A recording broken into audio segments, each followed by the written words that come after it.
Hello students, last lecture we complete this session respiration. Here the new topic of this chapter respiration and circulation is the circulation or transport. Here first we will see this transportation in living organisms. All living organisms where unicellular or multicellular show an important property of exchange of material with their surrounding as well as between various parts of their body cells and organs. Means transportation takes place within surrounding and body. This is also called as circulation. Then organisms take up oxygen and nutrient from surrounding. म्हणजे बाहेरच्या environment मधून आपण oxygen आणि nutrient घेतो and are circulated within the body for various metabolic activities. याचा उपयोग आपण कशासाठी करतो? ऑक्सिजनचा फॉर ऑक्सिडेशन ऑफ न्यूट्रिएंट आणि सगळ्या पूर्ण बॉडी मध्ये तो सर्क्युलेट केला जातो. ऑक्सिजन सगळ्या सेल्सला हवा असतो. The waste generated within are given out into the surrounding. आणि ऑक्सिडेशन नंतर जो waste product for example CO2 तयार झाला किंवा nitrogenous waste ammonia urea uric acid तयार झालं तर परत given out to into the surrounding म्हणजे बाहेर टाकून दिले जातं सराउंडिंग मध्ये. Transportation in organism and animals occurs by diffusion. Diffusion means passive transport. Transportation organism मध्ये कोणत्या प्रोसेसने होतं? पॅसिव्ह ट्रान्सपोर्ट म्हणजे diffusion from high concentration to low concentration and by active transport means against concentration gradient by using energy so called as active transport. This mechanism of suitable where the surface area of body is large and distance between part of the body in the organism is extremely small. ॲनिमलची body खूप मोठी असते परंतु cells मधलं जे अंतर आहे ते खूप कमी असतं. त्यावेळेस कशाची गरज पडते? ट्रान्सपोर्टेशन. आणि जे अगदी युनिसेल्युलर ऑर्गॅनिझम्स आहेत पॅरामोसियम अमिबा यांच्यामध्ये होतात सायक्लोसिस. सायक्लोसिस This streaming is the streaming movement of cytoplasm shown by almost all living organisms. तर फक्त स्मॉल जे युनिसेल्युलर ऑर्गॅनिझम आहे यांच्यामध्येच नाही तर लार्ज जे प्लांट्स आहेत याच्या हेअर रूट हेअर सेल्स मध्ये आणि ॲनिमल्सच्या WBC मध्ये हे सायक्लोसिस प्रोसेस होते. म्हणजे जे आपण मागच्या वर्षी बघितलेलं आहे सेलमध्ये सेलच्या आतमधले जे सायटोप्लाझम आहे त्याच्यामध्ये कंटिन्युअस स्ट्रीमिंग मुवमेंट होत असते. म्हणजे सायटोप्लाझम इथे सर्क्युलेट होत असतं within the cell. This is called as cyclosis. It is intracellular transport. कोणत्या प्रकारची ट्रान्सपोर्ट आहे? Intracellular. Then we will see extracellular transportation. In sponges and coelenterate, surrounding water is circulated through the body cavities. Means last year we see the example of cycon. Sponges is example cycon and spongilla. They have a number of pores on the body called as ostia and inside there is a osculum through which water is circulated. This is the circulatory system or extracellular circulation or transport. In flatworms, there is a parenchymal circulation. In roundworm, there are no blood vessels. Roundworm, for example, Ascaris, there is no blood vessel, but body fluid is moved around the viscera. Viscera means visceral organ like digestive system, circulatory, all. And by contraction of body wall and muscles. इथे heart नाहीये परंतु कशाच्या सहाय्याने केलं जातं circulation? By contraction of body wall and muscles. This is called as extracellular transport. Then next in diagram we'll see this transportation. Organisms take up oxygen. Here this is the respiratory system by which the organism take up oxygen and by digestive system take up nutrients into the circulatory or transport system. And this oxygen is used for oxidation of this nutrient, and this by oxidation, last lecture we see the oxidation process produces near about 38 ATP molecule, which is used for various metabolic activity. Then there is a nitrogenous waste is formed between this oxidation process, nitrogenous waste which is filtered by urinary system and then given out into the surrounding. As well as CO2 is also produced as a metabolic waste which is also given out into the surrounding. Then next we will see circulation in animals. In higher animal, the circulation is carried out by special fluid, body blood and lymph. Special body fluid आहे तिथे higher animals मध्ये ज्या body फ्लुइडला दोन प्रकारचे body fluid आहे, एक आहे blood आणि दुसरा आहे lymph. Then blood vascular system. Higher animals from Annelida to Chordata have a special circulating fluid, the blood, which is pumped to the tissue by the heart through the blood vessels. Higher animals मध्ये बघितलं आपण from Chordata, Annelida to Chordata, special type of fluid म्हणजे त्याला आपण blood म्हणतो, जे pumped out केले जातं वेगवेगळ्या सेल्स आणि टिश्यूला थ्रू द हार्ट. कशाच्या थ्रू ट्रान्सपोर्ट होते? Through the vessels. This is called as blood vascular system. This is of two type. One is open circulation and another is closed circulation. Here first we will see open circulation. In animal having an open circulation, blood is circulated through the body cavities. आपण last year बघितलेलं आहे, body cavity असते cockroach मध्ये, त्याला आपण हिमोसील असं म्हणतो त्या बॉडी कॅव्हिटीला, आणि त्याच्या आतमध्ये हे जे बॉडी फ्लुइड आहे हिमोलिम्फ ते सर्क्युलेट केले जातं.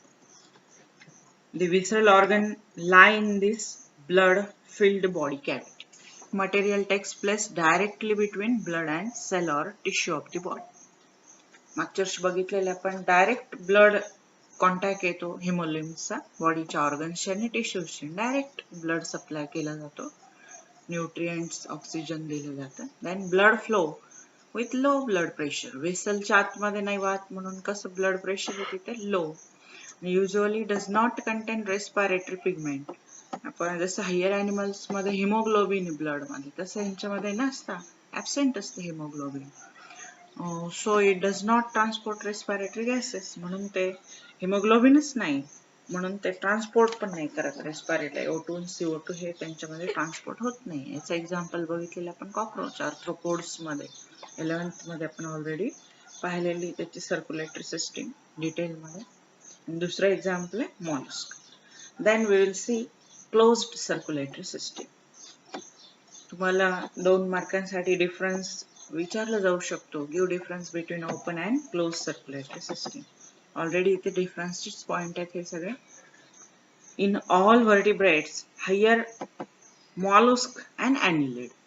आता सगळ्या मॉलुस्क लोअर मॉलुस्क पर्यंत बघितलं आपण कोणती आहे ओपन, परंतु हायर मॉलुस्क मध्ये आणि ॲनिलिडा म्हणजे अर्थवर्म यांच्यामध्ये आणि सगळे व्हर्टिब्रेट्स ऑल व्हर्टिब्रेट्स यांच्यामध्ये कोणत्या टाइपचे सर्क्युलेशन आहे? Open type of circulation. Blood is circulated all over the body through a network of blood vessels. कशाच्या सहाय्याने कॅरीड आउट होतं?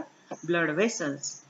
In this type of circulation blood flow within the blood vessels and does not direct contact with the cell and body tissue.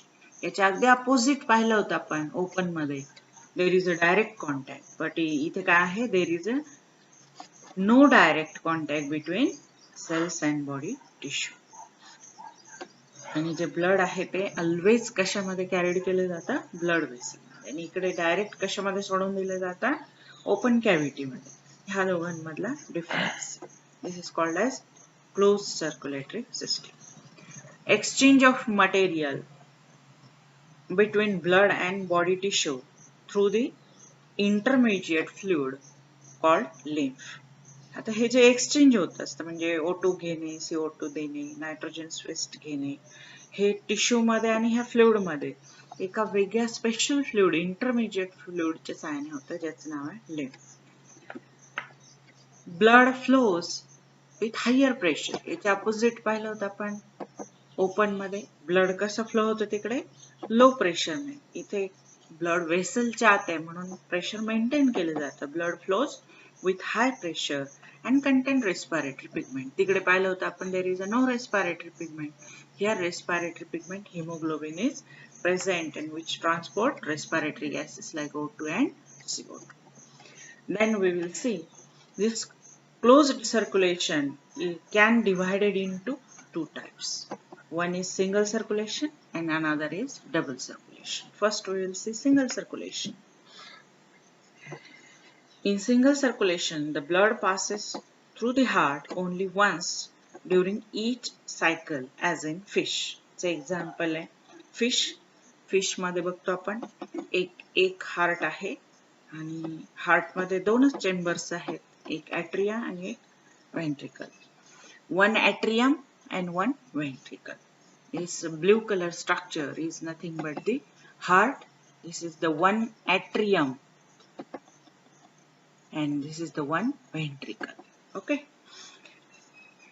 Here only one time blood passes through the heart, so called as single circulation. Deoxygenated blood is pumped from heart. बघा आता इथून ही जी artery आहे ही blood carry करते. कोणत्या टाईपचं blood आहे हे blue कलरचं दाखवलं म्हणजे डिऑक्सिजनेटेड ब्लड. कोणाला नेऊन देते ती towards the gills. कोणाला सप्लाय केलं गिल्सला, where oxygenation takes place, ज्याच्यामध्ये ऑक्सिजन मिक्स केलं जातो. this oxygenated blood हे रेड कलरचं झालं म्हणजेच ऑक्सिजनेटेड दाखवलं पुढे. this oxygenated blood then pumped to various body parts get deoxygenated. आता हे सगळ्या बॉडी पार्ट कडे गेले म्हणजे त्याने ऑक्सिजन यूज केलं आणि परत ब्लड कसं झालं ते deoxygenated. हे इथे ब्लू दाखवलं होतं. वापरल्यानंतर ऑक्सिजन ते कसं झालं deoxygenated. This deoxygenated blood and return back to heart for next cycle. Means this deoxygenated blood again carried to heart for next cycle. Means the heart of fish carries only deoxygenated blood. It also called as venous heart because fish heart carried only deoxygenated blood, so called as venous heart. Then next we will see double circulation. Double circulation, blood passes through heart twice during each cycle. Circulation का double circulation म्हटलेलं कारण heart मध्ये दोन वेळेस blood pass होतं म्हणून याला काय म्हटलं जातं डबल सर्क्युलेशन. एका सायकल मध्ये दोन वेळेस पास होतं. Example it is occurs in birds and mammals. All birds and mammals having double circulation. In these animals, heart pump deoxygenated blood. Right ventricle pump deoxygenated blood to lungs for oxygenation and return to heart oxygenated blood. This is again pulmonary veins carried up to the heart. This oxygenated blood carried to heart. कुठे आणलं जातं हे heart. This is called as systemic circulation. म्हणजे deoxygenated blood pump out केला, oxygenated करून ते परत heart मध्ये आलं. Then next systemic blood circulation. Oxygenated blood from heart pumped by large blood vessel called as systemic aorta or dorsal aorta to body organs, and from body organ deoxygenated blood carried out by superior vena cava, inferior vena cava, because body organs used oxygen, so blood is deoxygenated, and this deoxygenated blood again into heart. This is called as systemic circulation, means blood pumped out twice a time. First from right ventricle and second from left ventricle. Blood 2 वेळेस pumped out केलं जातं heart मधून एका cycle मध्ये, म्हणून याला double circulation असं म्हणतात. Next, circulatory system. Circulatory system in human.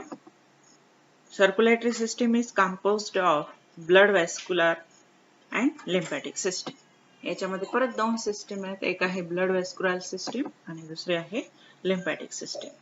Here first we will see the blood vascular system. In human being, it consists of blood, heart and blood vessels. 3 main components. Blood vascular system having 3 main components: blood, heart and blood vessels. आता आपण सगळं serially बघणार आहोत. अगोदर blood, मग heart आणि नंतर blood vessel. These all 3 components make the blood vascular system. It is responsible for various functions like transport. आपल्याला माहित आहे ब्लड कशासाठी यूज होतं, याचा transport. हेमोस्टॅसिस means equilibrium, internal environment, constant. Then protection. WBC protect करतात आपल्याला मायक्रो ऑर्गॅनिझम अँड पॅथोजन पासून. Then आता आपण याच्यातला पहिला बीट बघूया. 3 पार्ट मधला हार्ट, ब्लड आणि ब्लड वेसल्स मधला first part blood. Blood composition and coagulation. Study of blood is called as hematology. ज्या ब्रांच मध्ये, the branch which deals with the study of blood called as hematology. तर average blood बघितलं आपण, average adult मध्ये, म्हणजे तो लीन पण नकोय आणि तो ओव्हरवेट पण नकोय, असा average adult जर असेल त्याच्यामध्ये किती असतं blood? 4 to 6 litre. It is red in color. कोणत्या कलरचा आहे ते? Red in color because of hemoglobin. This is one type of fluid connective tissue which is derived from embryonic mesoderm. एक प्रकारची कोणती कनेक्टिव्ह टिश्यू आपण बघितलेली मागच्या वर्षी, कनेक्टिव्ह टिश्यू ही फ्लुइड कनेक्टिव्ह टिश्यू आहे आणि कुठून डिराइव्ड होते? मेसोडर्म. 3 प्रकारचे डर्म लेयर बघितले होते आपण, एक मेसोडर्म, इपिडर्म, मेसोडर्म, एक्टोडर्म, मेसोडर्म आणि एंडोडर्म. तर हा पूर्ण हार्ट, ब्लड हे कशापासून ओरिजिनेट होत असतं? Mesoderm. It is slightly alkaline. Blood कसं आहे? थोडंसं अल्कलाइन, जास्त नाही. 7 म्हणजे न्यूट्रल आणि 7.4 म्हणजे थोडंसं, अगदी स्लाइटली अल्कलाइन आहे ते. Salty and viscous. Salt dissolve आहे त्याच्यामध्ये आणि विस्कोसिटी आहे, विस्कस आहे. It is heavier than water, means have high density than water. Water पेक्षा जास्त density. It has 2 main components. 2 main component बघायचे आपल्याला ब्लडचे. One, the plasma and another is the blood cells. Plasma is near about 55% and blood cells near about 44 or 45%. Here this blood cell also called as form elements. This can be separated by centrifugation. आपण plasma आणि सगळ्या टाइपचे blood cells ह्या separate करू शकतो. कोणत्या मेथडने? Centrifugation. Then we will see first plasma. Plasma, it is near about 50%, 55% of whole blood. It is a straw colored liquid part of blood. ब्लडच्या मध्ये जो स्ट्रॉ कलर्ड लिक्विड रिजन आहे, म्हणजे ब्लडच्या आतमध्ये जो पातळ पाण्याचा भाग आहे, जो लिक्विड आहे, त्याला काय म्हटलं जातं? Plasma. It is slightly alkaline, viscous fluid आणि त्याच्यामध्ये हे खालचे कंपोनेंट आहे. पहिला फर्स्ट कंपोनेंट वॉटर. सगळ्यात जास्त काय आहे याच्यामध्ये? Water, near about 90%. Second main component आहे याच्यामध्ये प्रोटीन, 7 to 8%. किती प्रकारचे प्रोटीन्स आहेत? Albumin, globulin, प्रोपर्डिन, prothrombin, फायब्रिनोजिन. अल्ब्युमिन आणि ग्लोब्युलिन सारखे हे ब्लड प्रोटीन्स आहेत आणि प्रोथ्रोम्बिन, फायब्रिनोजेन हे क्लॉटिंग साठी हेल्प करतात. Then next, inorganic salts Na plus, K plus, Mg plus, Ca plus, Fa plus plus, Mn plus, all, and chloride ions like Cl minus, SCO3 minus, and PO4 3 minus. All these are the ions of salts. For example, NaCl, KCl, MgCl, or calcium bicarbonate असे salts इथे याच्यापासून जे dissolve झालेले आहेत पाण्यामध्ये आयनच्या form मध्ये इथे दाखवले. आणि other content is near about 1 to 2%. Inorganic किती आहे 1% आणि ऑदर्स किती आहेत 1 to 2%. ऑदर मध्ये बघा आपल्याला हे लिस्ट दिलेले खाली A to F. A means food, glucose, amino acid, fatty acid, triglycerides. जेव्हा आपण फूड घेतो स्टार्च त्याचं रूपांतर ग्लुकोज मध्ये, आपण प्रोटीन घेतो त्याचं अमायनो ऍसिड मध्ये, फॅट लिपिड खातो आपण त्याचं फॅटी ऍसिड ट्रायग्लिसराइड मध्ये कन्व्हर्जन किंवा डायजेशन केलं जातं डायजेस्टिव्ह सिस्टीम मध्ये. तीच इथे ऍब्सॉर्ब होतो ब्लड मध्ये. देन वेस्ट फ्रॉम आपण बघितलेले लास्ट इयर लिव्हर मध्ये नायट्रोजनस वेस्ट तयार होतात, युरिया, युरिक ऍसिड, आणि हे ते ऍब्सॉर्ब होतात ब्लड मध्ये. कुठे ट्रान्सपोर्ट केले जातात किडनीकडे.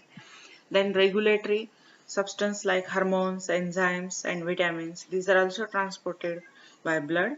Then anticoagulants like heparin, which is also transported, anticoagulant which prevent the coagulation. Cholesterol antibodies, these are also transported. And last is the dissolved gas like O2, CO2, and N2, also transported by this plasma. Last याच्यामध्ये बघितलं आपण plasma, main component water, protein second component, inorganic material, आणि others मध्ये वेगवेगळे components बघितले आपण.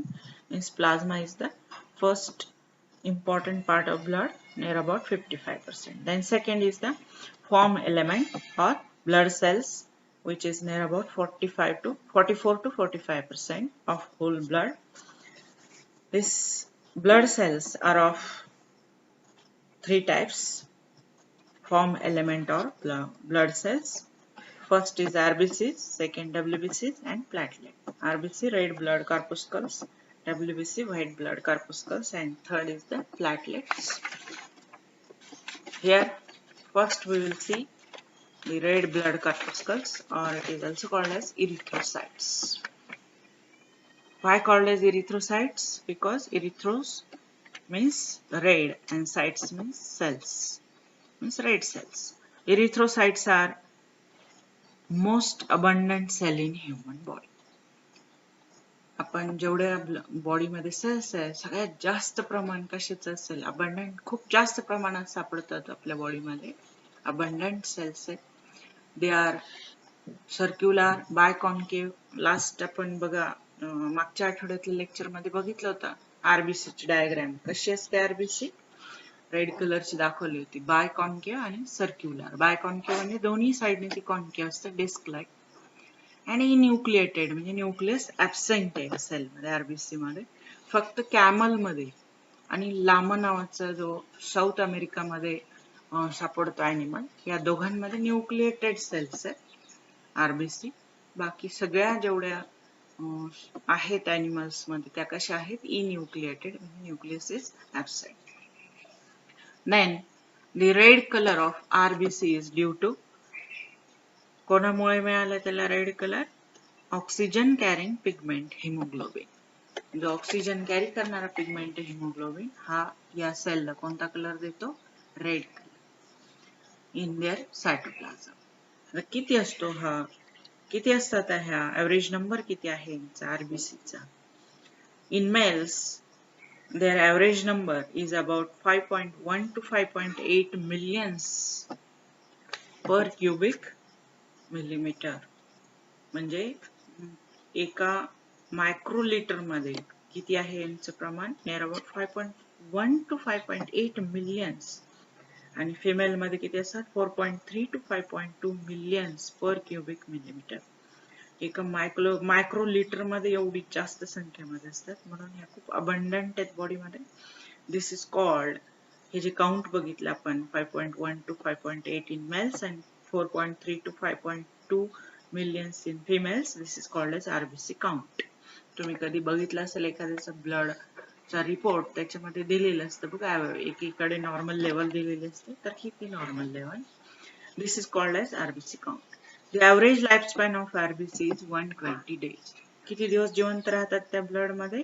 120 days. The process of formation of RBC is called as erythropoiesis. Bone marrow मध्ये किंवा जिथे तयार होतात RBC, त्या तयार होण्याच्या प्रोसेसला काय म्हटलं जातं? erythropoiesis.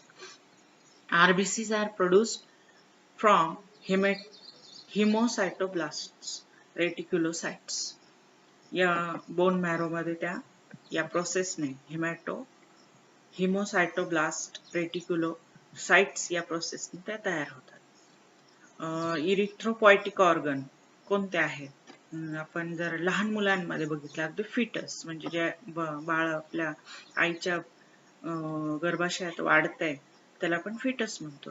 या फिटस मध्ये कुठे तयार होतात RBC? तर लिव्हर अँड स्प्लीन. अडल्ट मध्ये कुठे तयार होतात RBC? तर रेड बोन मॅरो मध्ये तयार होतात. अडल्ट मध्ये हिमोपॉयटिक ऑर्गन काय आहे? Red bone marrow. तर फिटस मध्ये कोण आहे haemopoietic organ? Liver and spleen.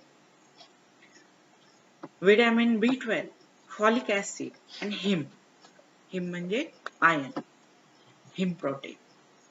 Vitamin B12, folic acid and heme protein required for production of RBC. या तिघांचा important role आहे त्याच्यामध्ये production of RBC. The old and worn out, 120 दिवस झाल्यानंतर त्या मरतील, अशा old आणि worn out RBC are destroyed in liver and spleen. कुठे ह्या जवळजवळ दिवसाला खूप साऱ्या तयारी होतात आणि मरतात तेवढ्या, त्या डिस्ट्रॉय करण्यासाठी कुठे नेलं जातं त्यांना? लिव्हर आणि स्प्लीन मध्ये. ते त्यांचं कोणता ग्रेव्ह ऍड आहे जिथे त्यांना पूर्ण नाश केला जातो. Condition with increase in number of RBC. अशी बॉडीमध्ये काही वेळेस आपल्या बिघाड होऊ शकतो. या RBC चे जे ॲव्हरेज नंबर आहे तो वाढू शकतो. This number increase number called as polycythaemia. काही वेळेस कमी पण होऊ शकतात. With decrease in number of RBC is called as erythrocytopenia. आता ह्याच्यात तयार होण्यासाठी हार्मोन्सची गरज असते. RBC च्या प्रोडक्शन साठी जे किडनी मध्ये तयार होतं, हार्मोन्सचं नाव आहे इरिथ्रोपॉयटिन. जे किडनीच्या सेल्स तयार करतात. आणि कोणाला स्टिम्युलेट करतो हा hormone? It stimulates bone marrow for production of RBC. जे RBC तयार व्हायला किडनी रिस्पॉन्सिबल आहे. किडनी मधून हा तयार होतो हार्मोन जो रेड बोन मॅरोला स्टिम्युलेट करतो. बघा सगळ्यांचे रोल आहेत इथे, प्रत्येक ऑर्गन एकमेकांशी कनेक्टेड आहे. Then mature erythrocytes devote nucleus and mitochondria. आपण जर मॅच्युअर RBC बघितलं तर त्यांच्यामध्ये काय ऍब्सेंट असतात? न्यूक्लियस ऍब्सेंट आहे आणि मायटोकॉन्ड्रिया सारखे ऑर्गॅनिल्स पण नाही आहेत. मेम्ब्रेन बाउंड ऑर्गॅनिल ऍब्सेंट आहेत त्याच्यामध्ये. It's cytoplasm in stroma is rich with haemoglobin. काय आहे त्याच्यामध्ये? त्याच्या सायटोप्लाझम मध्ये तर हिमोग्लोबिन आहे, जो काय आणि ऑक्सिजन कॅरिंग प्रोटीनियस पिगमेंट आहे, ज्याच्यामुळे यांना काय त्या कोणता कलर आलेला आहे RBC ला? Red colour.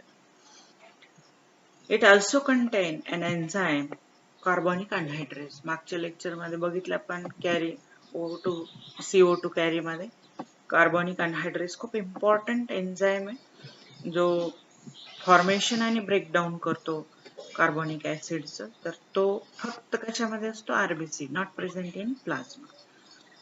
Then erythrocytes are responsible for transport of gases. कारण त्याच्यामध्ये काय आहे? हा हिमोग्लोबिन रेस्पिरेटरी पिगमेंट जो काय कॅरी करतो? O2 आणि CO2. मागच्या लेक्चर मध्ये आपण डिटेल मध्ये पाहिलेले O2 कसा ट्रान्सपोर्ट होतो, CO2 कसा ट्रान्सपोर्ट होतो आणि काय मेंटेन केलं जातं? pH आणि viscosity ब्लडची. They also contribute the process of blood clotting. आणखी कशामध्ये हेल्प करतात? ब्लड क्लॉटिंग मध्ये. And the hemocrite is the ratio of volume of RBC to total volume of blood. किती रेशो आहे दोघांचा एकमेकास किती आहेत ब्लड व्हॉल्यूम आणि आरबीसी याला काय म्हटलं जातं haemoglobin. This is different in men and women. Thank you.